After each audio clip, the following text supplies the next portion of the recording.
nanti itu ya, ketika menjelang hari kiamat nih, muncul Isa al-Masih alaihissalam, kemudian ada Dajjal, ada Al-Mahdi al-Muntadhar, terbunuhlah Dajjal, kemudian manusia itu hidup dengan tentram. Nanti ada fase itu Pak, ada fase manusia itu nggak ada konflik lagi sama sekali, damai sedamai-damainya. Karena nanti ketika Dajjal turun, di belakangnya orang Yahudi semuanya terbunuh, tidak tersisa satupun. Bahkan pohon-pohon, kalau orang Yahudi bersembunyi di balik pohon, pohonnya akan berkata sama orang Muslim, ya Muslim, hadza Yahudi khalfi. Ini orang Yahudi ada di belakangku, bunuh dia. Terjadi peperangan besar nanti, orang Yahudi musnah semuanya, orang Kristen nggak ada lagi karena Isa al-Masih udah turun, bukan Tuhan. Beliau adalah datang sebagai utusan Allah yang yang menguatkan syariat Nabi Muhammad sallallahu alaihi wasallam. Orang Kristen nggak ada lagi, semuanya jadi Muslim. Ada orang kafir, tapi orang hidup damai. Nanti akan ada masa Pak, itu sebelum hari kiamat, Ka'bah itu dihancurkan. Ini saya tidak mengarang-arang, saya tidak penjelasan dari guru saya.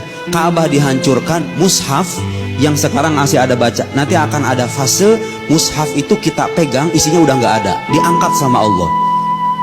Karena dunia mau berakhir, petunjuknya pun diambil gitu loh. Kan Quran sebagai petunjuk hidup manusia mau berakhir, Qurannya diambil, Ka'bahnya dihancurkan. Nah, menjelang hari kiamat itu Allah mengirimkan angin yang kemudian mewafatkan semua orang beriman yang masih tersisa. Tersisalah orang-orang kafir yang hidup layaknya binatang.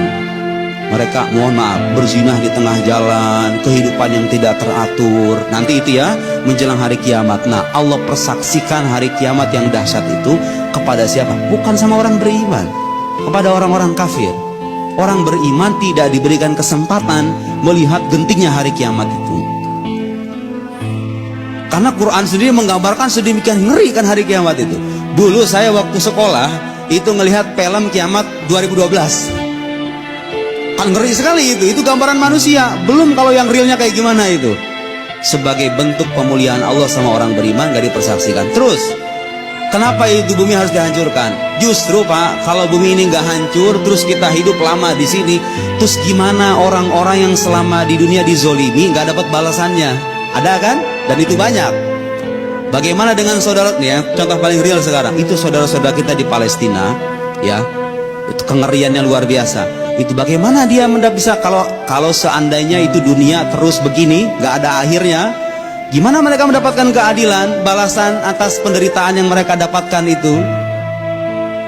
Orang-orang zolim, yang koruptor-koruptor itu tuh, saya yakin di sini nggak ada lah. Koruptor-koruptor yang ratusan juta itu, miliaran, masuk ke perut mereka, nggak ada balasannya, hidupnya enak-enak aja. Apa adil kalau seandainya dunia cuma sampai sini doang? Harus ada hari pembalasan di mana Allah mengadili makhluk seadil-adilnya.